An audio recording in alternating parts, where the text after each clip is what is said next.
The story begins 10 years ago when Akkun's new neighbors suddenly moved in. That's when he met a girl named Yoshiko, who introduced herself as being 4 years old, though she was actually 5 because she stopped learning after the number 4 and didn't know 5 existed. The next morning, while Akkun was studying, Yoshiko suddenly appeared and blew directly into his ear, startling him. She wanted to invite him to play, so Akkun gave her a banana.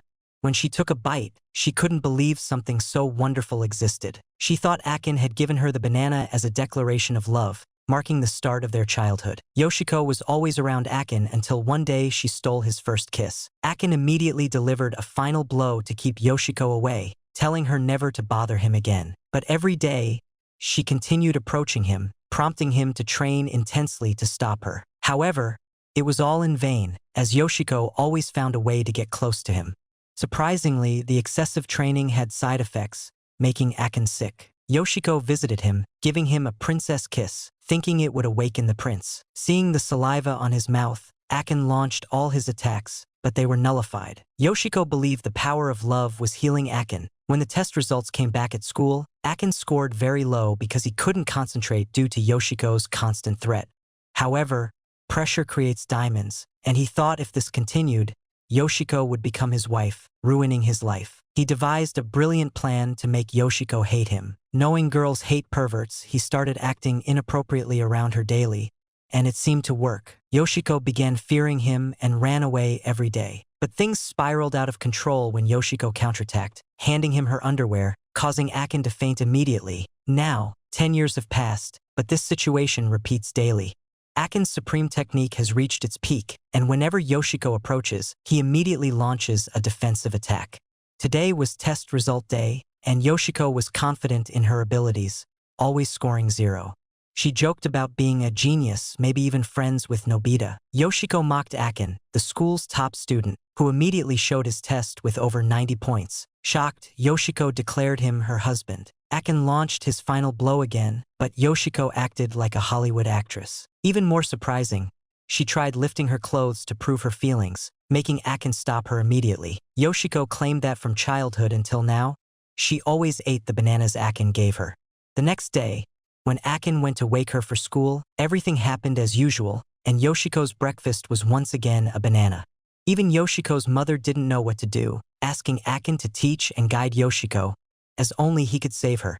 Akkun was desperate, thinking the only solution was to send Yoshiko to jail to change her behavior. AT school. Yoshiko met Sayaka, surprised to see Akkun complimenting Sayaka for being cute. Yoshiko was jealous, wondering how he dared compliment another girl in front of her. But Sayaka mentioned seeing Yoshiko's underwear, prompting Akkun to strike with a judo move. Yoshiko showed her underwear without hesitation. Sayaka wanted to be friends with Yoshiko, though she had never met anyone as dumb as her. Still, she sympathized with Yoshiko and decided to befriend her. Meanwhile, Yoshiko badmouthed Akkun, saying he was too cold and no one wanted to be his friend. She revealed his phone contact list had only 3 numbers. Hearing this, Sayaka laughed and decided to be friends with Akkun too. The next day, Yoshiko planned to show Akkun a bikini photo, but his reaction was the opposite of expected. He advised Yoshiko to give up, as he didn't care. Arriving at school, they were stopped by the disciplinary committee, and Yoshiko was only interested in 2 large grapefruits, realizing she couldn't touch them for free. All she needed was 3 bananas for a new variety about to launch. Her mouth watered, but Fuki thought of another type of banana. When Yoshiko explained she meant literal bananas, Fuki was even more confused about where to hide. Suddenly, Yoshiko seized the opportunity and grabbed Fuki's grapefruits. Akkun immediately used his supreme technique, throwing Yoshiko away while saving Fuki. Her Prince Charming had arrived. Afterward, Yoshiko went to the park to play with children, but playing too seriously, Akkun hit Yoshiko directly on the head. Then everyone had fun playing superheroes, with Yoshiko as the villain. They were so engrossed in the game that Yoshiko forgot her mission. Seeing this, Demon King Akkun used a final blow to defeat heroine Yoshiko. 2 children ran to defend her, making Yoshiko very happy. The 3 united to plan how to defeat the Demon King. Suddenly, Akkun called Yoshiko a big idiot for always scoring 0 on tests. The 2 children were surprised, wondering if they were following the right person. Yoshiko proposed a plan but was defeated by a judo move. Akkun immediately dragged her home. The next day, while the 3 walked to school, a bear-like man appeared, complimenting Sayaka for being cute. Yoshiko thought the compliment was for her and got excited, thinking the man was lost because he was playful. Thus, Bodhisattva Yoshiko appeared, trying to advise him to follow the right path, but he resisted. Surprisingly, Yoshiko slapped him and began lecturing him. The man was moved by her words, hugging her and promising to try to change. His levels were so low that they became friends, leaving Akkun and Sayaka stunned for 5 seconds. At home, we discover Akkun has a younger sister named Ruri, who fears Yoshiko, worried her stupidity is contagious. Yoshiko also entered teasing mode, knowing Ruri recently scored 0 on an exam, calling her a little idiot. While studying, Yoshiko kept teasing, preventing Ruri from concentrating. Seeing this, Akkun quickly comforted his sister, identifying with Ruri, as he also had a big idiot beside him. He called her a little idiot, making Ruri even sadder, leaving her with 100 words. Ruri immediately ran to Sayaka, hoping she could comfort her. The next day, the disciplinary committee head, Fuki, went to Akkun's classroom, thinking about how Akkun helped her the previous day, surprising her. She began thinking about their child's name. Suddenly, Yoshiko noticed something happening and quickly counterattacked. Seeing this, Fuki made an excuse to check her black book, but thinking about the inspection, her thoughts darkened.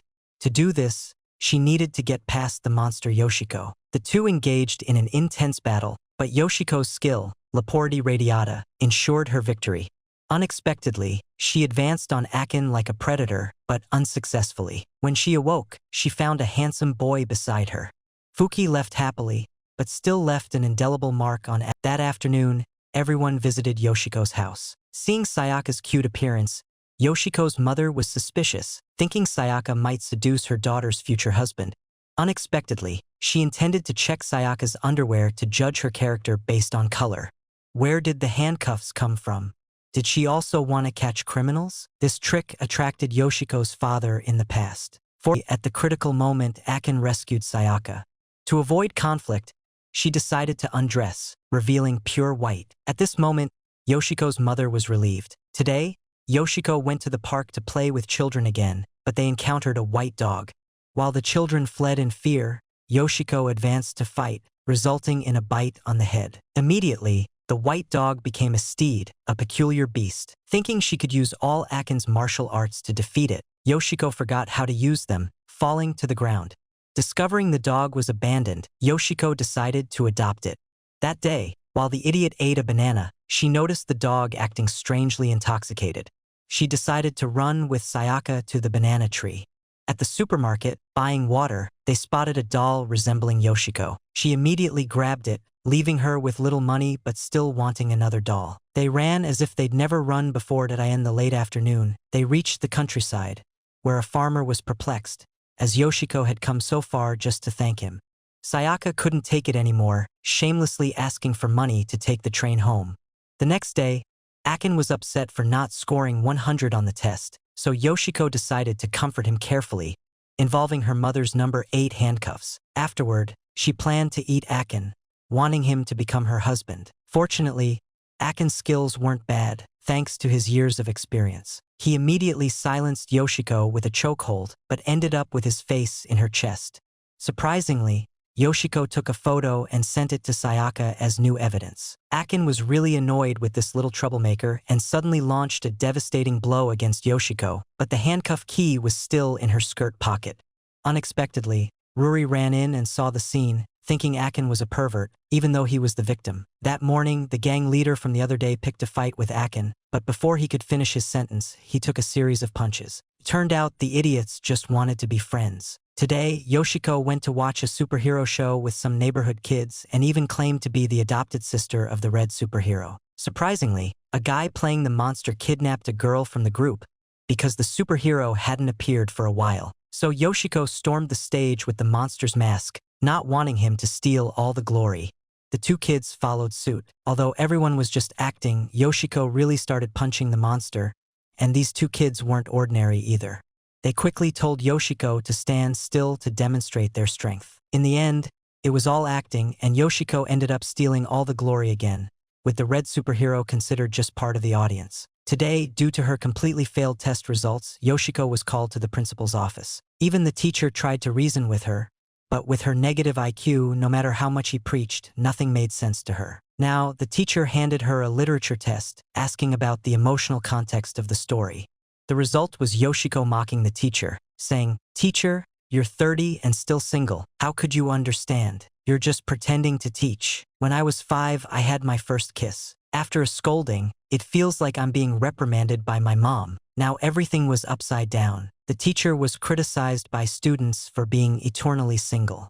So, in the end, who was teaching whom? Was idiocy slowly spreading? Surprisingly, the teacher found some truth in it, so she turned to Akkun to try to clarify things. But realizing her own situation, Akkun launched a punch that knocked her out and ran away at full speed. On the school rooftop, Ruri prepared to fight Akkun, thinking it was a fight to the death. But before any blows were exchanged, he knelt and admitted defeat because before the battle, Yoshiko had manipulated Ruri's mind. Now it's Akkun's birthday, and Yoshiko plans to sneak into his room to buy a present. But the plan is discovered by Fuki, and Sayaka is also dragged into it. So they decide to invade the house at night. First, they have to navigate the corridor obstacles in Akkun's house, followed by deadly traps he set to protect his single life. Upon reaching his room, Fuki unexpectedly takes a photo of Akkun sleeping on her phone, but forgets to turn off the flash. He's blindfolded. Meanwhile, Yoshiko manages to stealthily steal his shorts. Hearing Yuri's footsteps, she's immediately knocked down. When they turn around, Yoshiko is already under the covers, sleeping, and Fuki sneaks in right after. While sleeping, they hear a noise. Yoshiko suddenly wakes up, unable to understand why these strange girls are there. Sayaka quickly explains they just wanted to celebrate his birthday, but thanks to these two strange girls, they ruined everyone's plans. Finally, summer vacation arrives, but Akkun isn't very excited, and Yoshiko becomes even more hyperactive. So Akkun has to hit Yoshiko to study in peace. Early in the morning, she runs through his house, having won a ticket to see a magical girl movie. Yuri sees this and wants to go along. Seeing this, Akkun reluctantly agrees to accompany them. But as soon as the movie starts, Yoshiko begins shouting louder than the dialogues. Seeing this, Akkun has to tape her mouth shut. In the end, Akkun ends up wrapped in tape, but even so, Ruri beside him screams just as loudly, leaving Akkun extremely irritated. When the main character is about to be defeated, both cry non-stop, but the entire cinema is filled with their screams, forcing Akkun to act alone, immediately defeating Ruri. As for Yoshiko, he also delivers the final blow. When she wakes up, Ruri thinks it's a dream because all the homework is done correctly, and the big idiot thinks she learned magical powers to open doors and help her leave the cinema and return home. That day, Yoshiko was lucky and won a ticket for a beach trip, but Fuki discovered it and said it was her duty as the disciplinary committee head. So the whole group went shopping together to prepare for the trip. But summer vacation was a quiet study time for Akkun, so he wasn't very excited to go. Sayaka immediately complained, saying he spent all day studying and wondering when he'd stop being single. Thinking about this situation, he'd have to marry Yoshiko and ruin his life, so Akkun ended up agreeing. At this moment, Fuki still dreamed of a romantic night with Akkun. When the emotional part reached its climax, Yoshiko's mom appeared. Thanks to her sixth sense, she thought Fuki was a danger to Yoshiko. If not stopped immediately, Fuki's fate was sealed. But before that, she even tried to cut it. Surprisingly, Ruri managed to stop her in time, but this grandfather was as weak as a snail, so he was thrown against an electric pole by her. At this moment, Akkun appeared to stop her. So she blamed Fuki, but he knew this mother and daughter well, so he didn't bother listening. He said, "She's an adult now, so pay attention to how you talk to a mother like this." How could the daughter be different? Before leaving, she laughed like a villain. At the beach, the big idiot started playing Watermelon Smash but ended up hitting her own head. Meanwhile, Fuki was beside her, showing off her great attributes to Akkun, but Yoshiko discovered it and decided to punish Fuki for showing off. Immediately, Fuki was molded into a sand sculpture, unable to move. Sayaka also received a pair of speakers, but it was something strange. Now the project wasn't even finished yet, so Fuki apologized for the great presence of her melons, making the big idiot even more irritated. After a while, they were already piled high. Akkun had to contain Yoshiko immediately to avoid consequences, and he broke the support because it looked too magnificent. That as soon as they reached the hot springs, the two began fighting over the banana. Both wanted to check with their own eyes, so they decided to cooperate and secretly observe Akkun. Immediately after, Everyone knew the result. The big idiot took a hammer to the face. Fuki also denied knowing anything, claiming it was just a coincidence. The next day, Yoshiko's family had to return to their hometown, so Yoshiko left the white dog in Akkun's care, thinking it would be as foolish as its owner. Akkun didn't want to interact with the white dog, but it was very intelligent and seemed to understand what he said. When they watched an emotional movie, the dog unexpectedly started crying, surprising Akkun. However, when he returned the dog to Yoshiko, he didn't want to admit he really liked the dog, which made it sad. Disappointed, the dog left. Unexpectedly, the dog and Akkun shared a touching scene like in a movie when the two companions parted ways. The next day was the festival, and as every year, the dancing siblings always had their dance stolen by a girl during the event. This time, it was Yoshiko with her unique dance style. Surprisingly, she danced like TikTok idols, but her dance was terrible. The dancers couldn't take it and immediately joined in with Yoshiko. The next day, in the teacher's counseling room, the person being counseled had changed.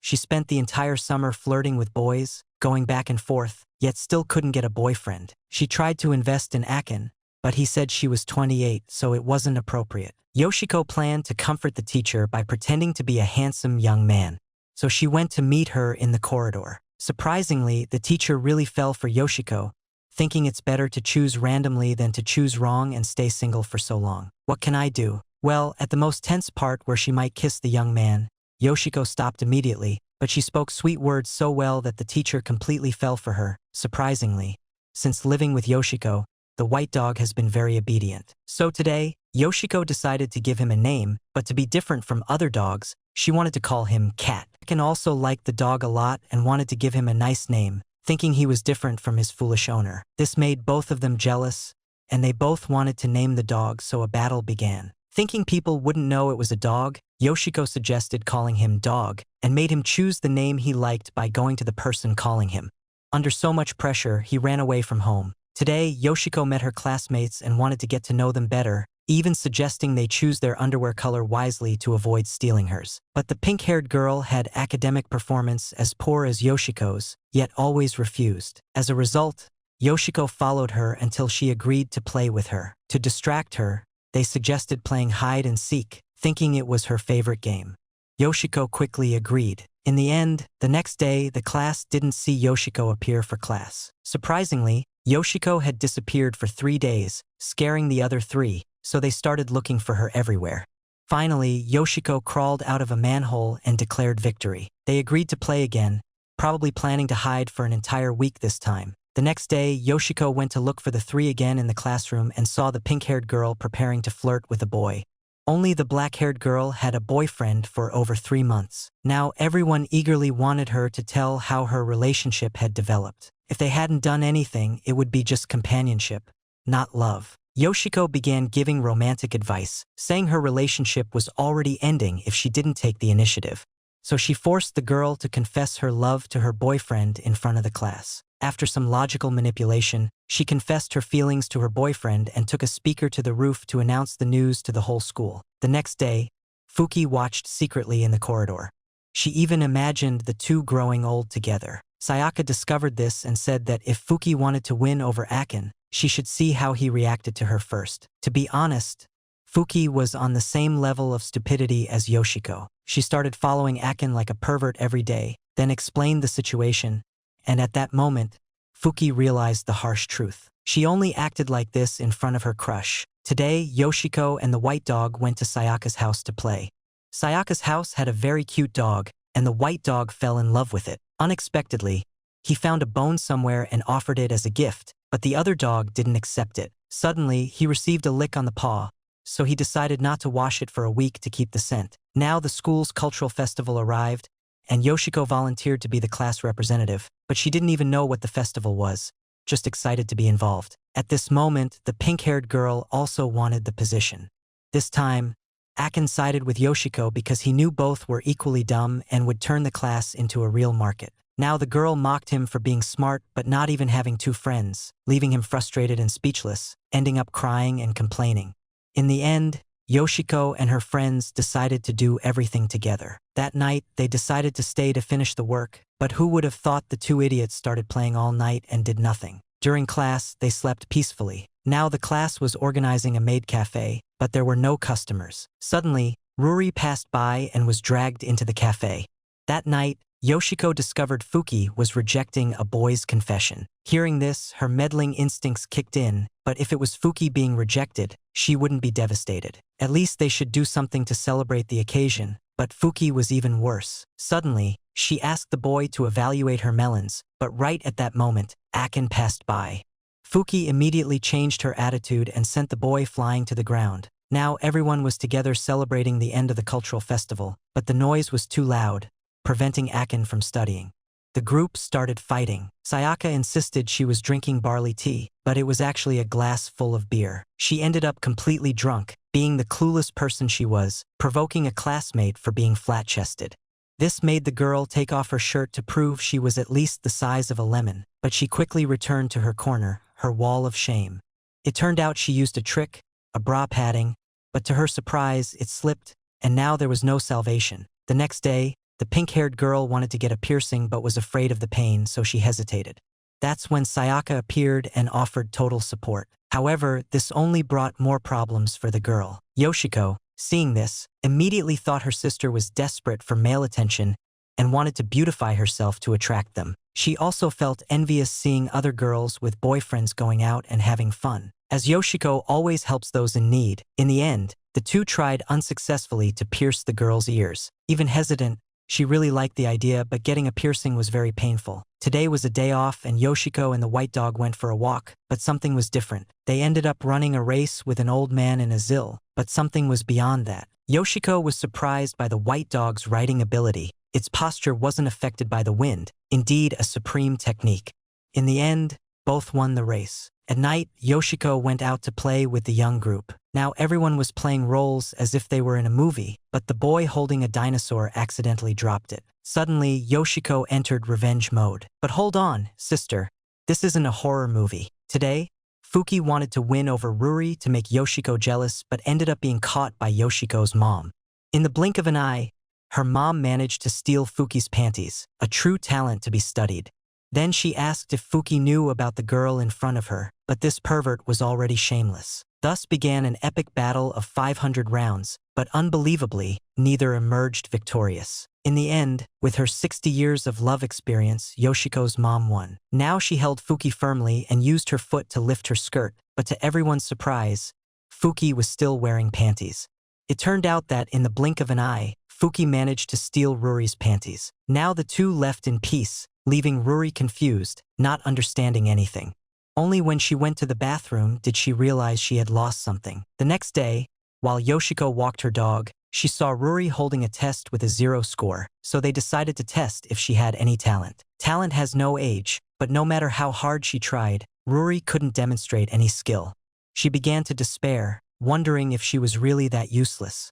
So she decided to ride a bike that day and asked Yoshiko for help, but in the end, it was just fun and didn't help at all. Surprisingly, Ruri was trying her best to succeed. But then Yoshiko got distracted by seeing a dragonfly, making Ruri fly like a bird. But that didn't stop her. The girl pedaled until sunset, yet still couldn't climb a step and ended up falling. Surprisingly, Yoshiko immediately praised her, saying she was the most hardworking person she knew. But in the end, that day still didn't help improve Ruri's mood. Today, Yoshiko was feeling down because the banana ice cream was sold out. Suddenly, Yoshiko noticed Ruri was injured.